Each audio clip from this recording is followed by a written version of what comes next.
तर मित्रांनो, आज आपण जातोय महालक्ष्मी गडावरच्या पायथीशी असलेल्या रांचेत गावामध्ये, जिकडे पाट्याचं पाणी आहे आणि तो एरिया खूप छान आहे, खासकर वन डे पिकनिकसाठी वगैरे. तर चला जाऊया आणि ते पाणी बघून घेऊया.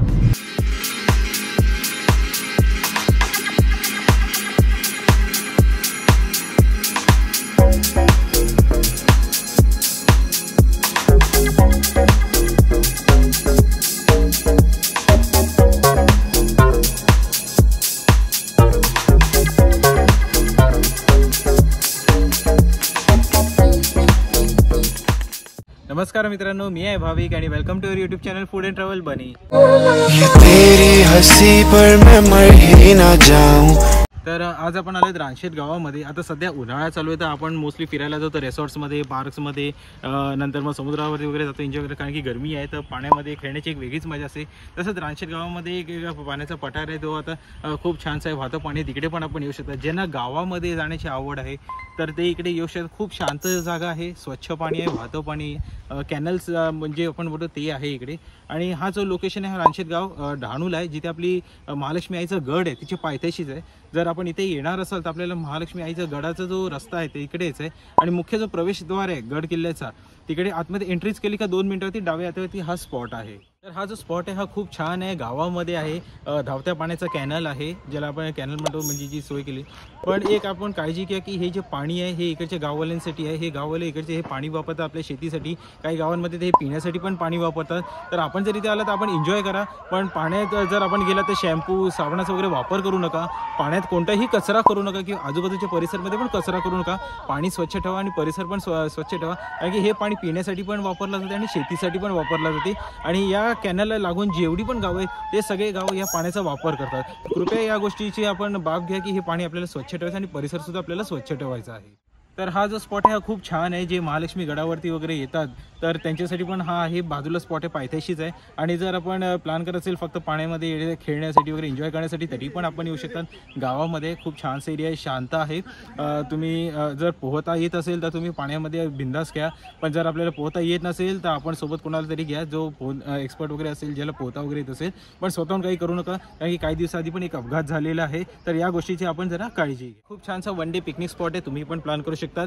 तुम्ही या इकडे पाण्यामध्ये खेळा, एन्जॉय करा आणि सोबत आपल्या आईचं पण दर्शन घ्या, जी मागेच आहे, गडावरती बसलेली आहे. तर तिकडे पण आपण जाऊन दर्शन वगैरे घेऊ शकता. तर सोबत येताना आपण खायला प्यायला पण काय काय घेऊन या, एन्जॉय करा पूर्ण दिवस. पण जाताना आपला जो काही कचरा आहे तो सोबत घेऊन जा, इकडे घाण करू नका. मग आता बघूया रांचेत गावातलं पाटाचं पाणी, जे खूप छान आहे आणि हिरवं आणि थंडगार आहे.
तर आपण आता बघितलं रानशेत गावामध्ये बनवलं तर पाण्याचा पट्टा खूप छान आहे. एरिया लोकेशन खूप छान आहे.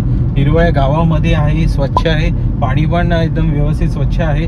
तर तुम्ही वन डे पिकनिक इकडे प्लॅन करू शकता. सोबत येताना आपलं खाणं पिणं वगैरे घेऊन या, कारण की बाजूला गावामध्ये दुकानं आहेत, तिकडे स्नॅक्स पाणी किंवा थंड वगैरे पण भेटेल. पण जर तुम्ही हेवी लंच वगैरे बघणार असाल तर ते तुम्ही सोबत घेऊन या. आणि इकडे येण्यासाठी आपल्याला रानशेत गावामध्ये यायचंय. डहाणू किंवा मुंबई अहमदाबाद हायवेवरनं आला तर आपल्याला जो गावातनं जो रस्ता आहे रानशेत गावातनं गडावर जायला तिकडे यायचंय. आणि जसं तुम्ही गावात एंट्री कराल तर तिकडे आपलं आई महालक्ष्मीचं प्रवेशद्वार आहे. तिकडे एंट्री केली की 2 मिनिटात डाव्या हातावरच हा स्पॉट आहे आणि समोरच ग्रामपंचायत आहे. तर आपल्याला काही गोंधळ होणार नाही तिकडे. तुम्ही कोणाला विचारलं तरी सांगतील. पण एका गोष्टीची काळजी घ्या की इकडे जर आपण आलात तर स्वच्छता बाळगा. इथे कचरा करू नका, पाणी खराब करू नका, कारण की हे पाणी जे आहे ते शेतात वगैरे वापरलं जाते. पुढे गावांमध्ये या पाण्याचा उपयोग केला जातो. म्हणून पाणी स्वच्छ ठेवा आणि बाजूचा जो एरिया तो पण स्वच्छ ठेवा. जो काय कचरा आपला असेल तो आपण सोबत घेऊन जा आणि डस्टबिन मध्ये टाका. एरिया आहे तो स्वच्छ ठेवा, कारण की हा पवित्र आहे. पुढे आईचं महालक्ष्मीचं गड आहे, तिचं मंदिर आहे, मुख्य मंदिर. तर हा एरिया आपण प्लीज कृपया स्वच्छ ठेवा. आणि इथे आलात तर आपण एन्जॉय केल्यानंतर आपण गडावर पण जाऊ शकतो आईचं दर्शनाला, किंवा मग तुम्ही पहिले आईचं दर्शन घ्या आणि मग इथे या स्पॉटवरती येऊन आपण एन्जॉय करू शकता. हा ब्लॉग जो आहे तो आता आम्ही इथे सेंड करतोय. हा ब्लॉग आपल्याला कसा वाटला तर नक्की आम्हाला कमेंटमध्ये सांगा. चॅनलला नवीन असाल तर सबस्क्राईब करा, भरपूर लाईक आणि शेअर करा. तर भेटूयात आपण एका नवीन ब्लॉग सोबत. टिल देन तुम्ही काळजी घ्या. ये तेरी हंसी पर मैं मर ही ना जाऊं.